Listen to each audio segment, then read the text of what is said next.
전반적인 하이엔드 부동산 시장의 좀 분위기를 간단하게 전달드리고 한번 시작을 해본다고 하면은, 일단 하이엔드 주택부터 이야기를 해보면, 하이엔드 아파트, 하이엔드 빌라 뭐 이런 거부터 한번 이야기를 해본다고 하면은, 최근에는 좀 상대적으로 싸다고 할 수 있는 그런 고급 빌라나 아니면은 하이엔드 아파트에서도 좀 거래가 되는 흐름을 좀 보인다고 볼 수 있을 것 같고요. 예를 들면 뭐 4, 50억 정도의 강남이나 한남동에 있는 그런 고급 빌라 같은 것들이나 아니면 아크로솔 포레스트라고 해도 뭐 60억대 거래가 두 개가 있었죠, 최근에. 그래서 이런 흐름이 좀 보이는 것 같고, 그 이유는 간단하게 봐도 최근 우리가 자주 언급하는 그런 핫한 하이엔드 부동산들, 나이너 한남이나 뭐 시그널 레지던스나 이런 것들의 가격이 이제 100억이 넘어가고 뭐 이런 흐름을 보여왔는데, 고급 주택이라고 하더라도 이런 뭐 청담동에 있는 고급 빌라나 한남동에 있는 고급 빌라, 아니면 일반적인 좀 고급 아파트 이런 거 대비해서도 좀 많이 올랐단 말이죠. 이게 유난히 핫한 것들, 신축이면서 조금 네임밸류 있고 주목을 많이 받고 있는 이런 애들이 좀 상대적으로 많이 올랐습니다. 그래서 이런 고급 주택 수요층으로 하여금 이런 실거주 목적으로 매수하려고 하는 내 집 마련 목적의 신혼부부라든지 이런 분들로 하여금 이게 내가 너무 비싼 가격에 들어가는 거 아닌가라는 생각이 좀 들 수 있을 것 같고요. 새 거가 좋은 게 당연하지만 가격 차이가 좀 많이 벌어졌다고 볼 수 있을 것 같아요. 예를 들면 지금 강남이나 한남동 같은 데서 4, 50억 정도로도 충분히 좀 좋다고 할 수 있는, 그렇게 낡지 않은 그런 고급 빌라 같은 것들을 매수할 수 있는데, 또 이런 것들의 가격은 크게 오르지 않았단 말이죠. 근데 나이너 한남 같은 경우가 단기간에 거의 2배 넘게 오르는 상황이 돼버리고, 그 단지 안에서 가장 작다고 할 수 있는 75평형 같은 것들이 뭐 94억 5천 이렇게 거래가 되면서 거의 100억 가까이 이렇게 되는 그런 흐름이 보였잖아요. 그리고 아크로솔 포레스트 같은 경우도 77평형 같은 경우에 거의 100억 근처에서 호가가 이렇게 이루어져 있고 이런데, 그래서 이게 수요층들로 하여금 이게 돈이 없어서가 아니라 이게 내가 너무 비싼 가격에 들어가는 거 아닌가? 이런 생각을 좀 하게 되는 그런 흐름이 있다고 볼 수 있을 것 같아요. 그리고 우리가 하이엔드 주택이라고 부르는 이런 것들의 가격이 막 100억이 넘어가고 이런 것들이 이제 좀 많이 보이게 되고 이러면서 이게 맞나? 이런 생각을 충분히 할 수 있을 그런 상황인 거죠. 왜냐면 단기간에 이게 좀 전반적으로 상향됐다고 볼 수 있기 때문에, 신규로 분양하는 것들의 가격만 봐도 최근에 박태양 TV에서 전해드리는 그런 이제 분양 상품들의 내용들을 좀 들어보셔도, 예전에는 정말 좀 희귀하고 에테르노 청담 같은 거 분양할 때만 해도 분양가 100억이 말이 되냐? 이런 분위기가 있었던 게 불과 한 2, 3년 전인 거예요. 2, 3년 전. 근데 지금은 100억대로 신규 분양하는 것들이 이렇게 어려운 경기 속에서도 많다라는 게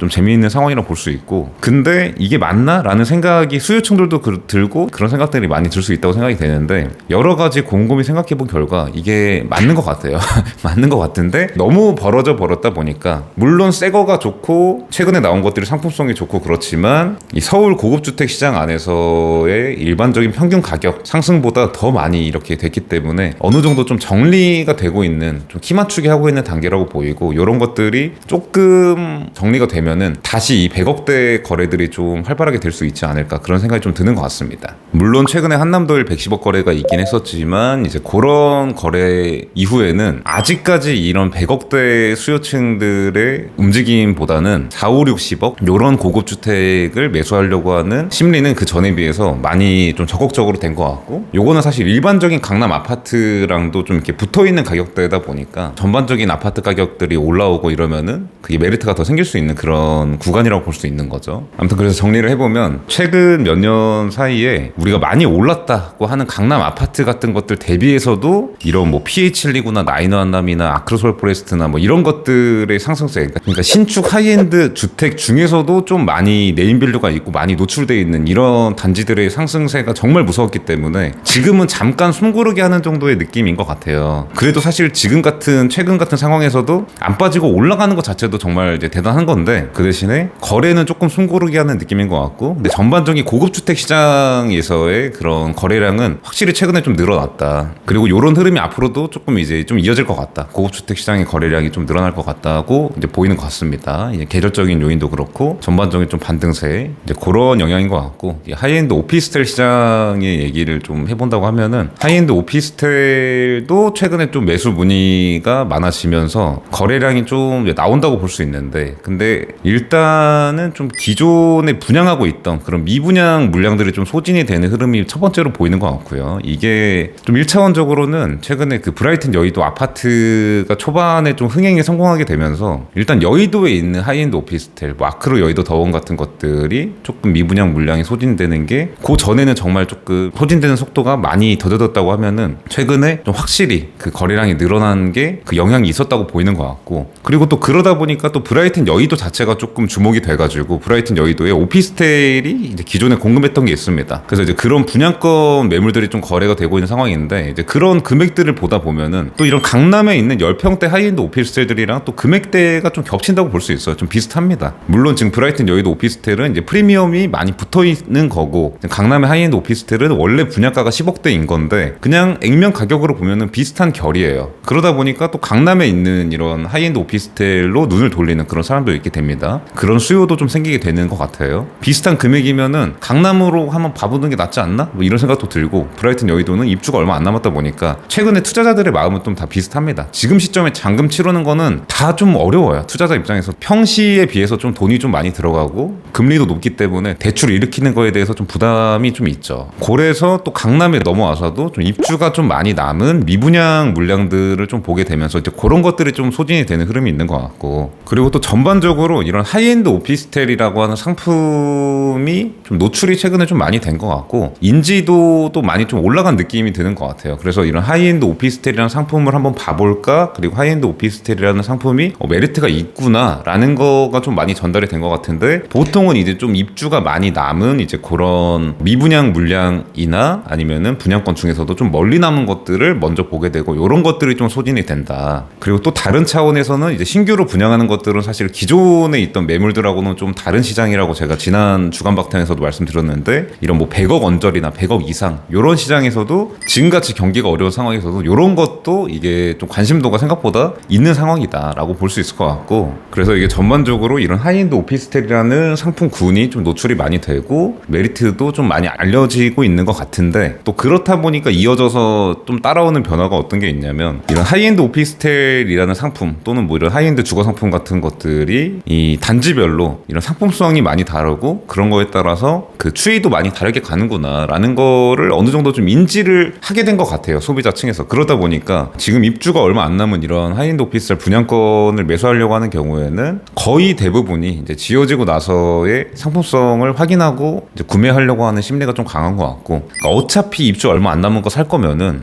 그 개별 단지의 상품성 차이가 너무 크고 그게 중요하기 때문에 이제 그거를 좀 확인하려고 한다. 그래서 그때 시점에 지어지고 나서 상품성이 좋으면은 이런 대기 매수자가 좀 있다고 볼 수 있고, 임차 희망자도 마찬가지로 최근까지 이렇게 하이엔드 오피스 단지들이 또 입주도 하고 이러면서 잠재 임차 수요층들이 꽤 있단 말이죠. 근데 가봤는데 마음에 안 들어, 가봤는데 뭐가 안 맞아, 막 이런 경우들이 많았다 보니까 평이 좀 갈리면서 추이도 좀 다르게 갈 수 있는 이런 흐름이 될 거라고 좀 예상이 되는 것 같고, 그리고 또 다른 차원의 이야기로는 지금 이제 올해 하반기부터 입주하게 되는 뭐 아츠 노년이나 루시아도선 208 막 이런 것들이 뭐 일종의 2세대 하이엔드 오피스텔이라고 좀 얘기를 해본다고 하면은, 이런 것들의 특징이 그냥 아예 명품 가구를 넣기 시작하는 시점이라고 좀 볼 수 있을 것 같아요. 그전에도 물론 고급 자재 같은 것들 쓰고 고급 오피스텔, 하이엔드 오피스텔을 지향한 게 맞지만, 아예 진짜 10평대 오피스텔에 뭐 불탑 넣고 막 이런 것들이 시작이 된 시점이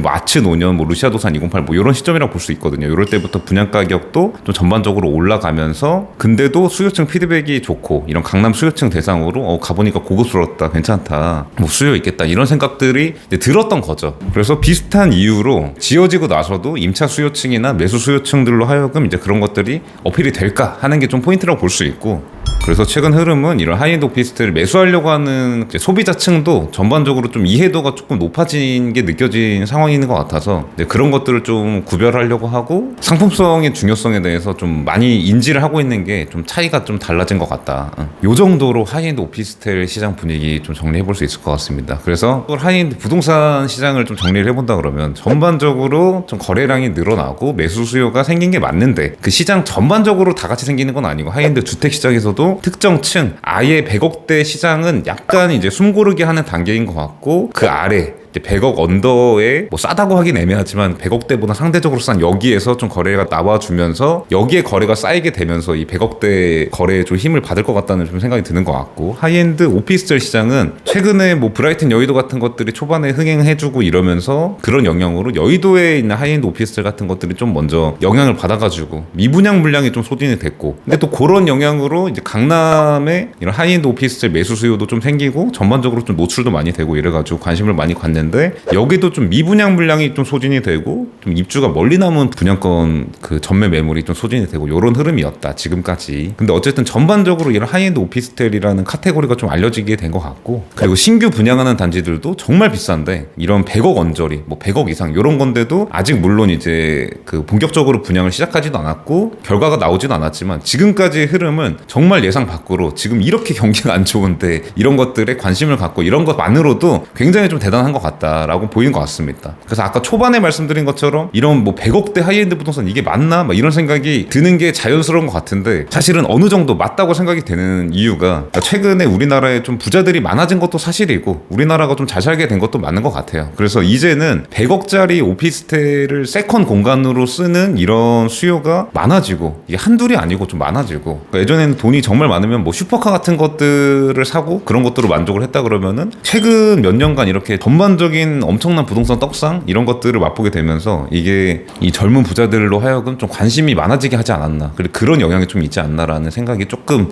1차적으로 좀 드는 것 같고요. 그래서 어쨌든 이게 자산에 비례하진 않지만, 예를 들면 100억짜리 오피스텔을 세컨 공간으로 쓰는 부자가 있는가 하면은 그거보다 돈이 훨씬 더 많은데 그냥 100억이 한참 안 되는 집에서 거주하는 그런 전통의 부자도 있고, 지금의 이런 서울 고급주택 시장에 좀 큰 흐름을 본다고 하면은, 근데 조금 좀 달라지는 점이라고 하면은 전통의 부자분들도 이런 하이엔드 오피스텔이나 이런 거에 대해서 조금 이제 관심을 갖고, 그리고 예전에는 마냥 이게 말도 안 된다 이런 식으로 봤다 그러면은 지금은 그냥 뭔가 젊은 부자들끼리 노는 그런 시장이구나 요 정도로 좀 바라보게 되지 않았나라는 생각이 드는 것 같아요. 그래서 이런 시그니 레지던스나 이런 강남의 하이엔드 오피스텔 같은 거에 대해서 그전에는 말도 안 돼 그거는 뭔가 이런 느낌이었다 그러면 지금은 조금 인식이 바뀐 것 같다. 그러니까 이런 하이엔드 주택들도 아크로 서울포레스트 같은 이런 주상복합 대지지분 적은 이런 아파트에 대한 인식도 조금은 전반적으로 달라지고 있는 것 같은 생각이 드는 것 같다. 이런 엄청나게 비싼 부동산에 대한 수요가 있구나라는 거를 시장에서 인지를 하게 된 게 그 전에 비해서 확실히 좀 더 늘어난 것 같고, 그런 영향으로 이런 100억대 상품들도 많이 나올 수 있는 것 같고, 100억대 하이엔드 주택들의 가격도 형성될 수 있는 것 같고, 이게 맞나 하면서 뭐 에테르노 청담 때부터 그냥 이게 맞나 이러면서 왔는데 지금까지의 흐름은 어느 정도 맞는 게 아닌가. 하이엔드 오피스텔도 그렇고 하이엔드 주택도 그렇고 이런 생각이 조금 드는 것 같습니다. 이렇게 최근같이 전반적으로 정말 최악이었던 그런 부동산 시기를 겪으면서 더 그런 것들이 좀 인식을 바꾸게 하는데 좀 영향이 있었던 것 같기도 합니다. 강남의 건물도 조금 고전하고 있는 와중에 이런 100억대 하이엔드 주택이나 일부 하이엔드 오피스텔들 이런 것들이 좀 이제 굳건한 모습을 약간 보여주게 되면서, 물론 이제 중소형 뭐 10억대 20억대 하이엔드 오피스텔은 상대적으로 좀 공급이 많이 되게 되면서 지금 좀 고전하고 있지만, 근데 물론 이제 공급이 끊겨가지고 저희가 이제 자주 하는 얘기 있죠. 이제 앞으로 이런 10억대 20억대 이런 10평대 20평대 이런 하이엔드 오피스텔 공급은 당분간 정말 없을 거기 때문에, 강남이라고 하는 지역 특성상 사실 수요가 늘어나면 늘어났지 줄어들 일은 없을 것 같은데 공급이 아예 없으니까, 그런 우리가 아파트 공급량 줄어든다 이런 차원이랑도 아예 다른 겁니다. 아예 끊겨버린 거다 보니까. 그래서 이제 그런 면은 굉장히 긍정적으로 좀 볼 수 있을 거라고 보이고, 요 정도로 한번 마무리해 볼 수 있을 것 같고요.